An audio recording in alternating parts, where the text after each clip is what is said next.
Welcome to Luca is a Billionaire, where the only thing I invest in is your answers. You begin by ensuring you have admin rights or the current account password. This avoids interruptions.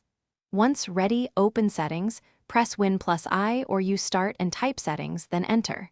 Next, go to Accounts and select Sign-in options. This is where Windows centralizes password controls, so you can change, add, or remove sign-in methods. Make sure to stay on the Accounts page. Doing so prevents accidental navigation away from the security settings you're about to modify. Once on sign-in options, select Password and click Change or Add depending on whether one exists. You'll be prompted to enter your current password. Type it carefully. Next, create a strong new password, mix upper and lowercase, numbers and symbols, then re-enter it to confirm. Windows will accept it and update accounts across the device.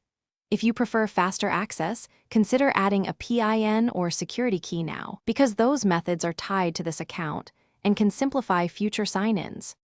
Finish by clicking the confirmation button and then sign out and sign back in to verify the change took effect. If something goes wrong and you're locked out, use the password reset link on the lock screen or follow recovery options tied to your Microsoft account. Those reset flows verify identity with email or phone.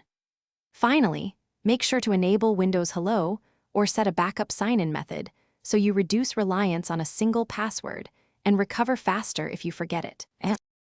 Thanks for watching and please subscribe. It's the best investment you'll ever make.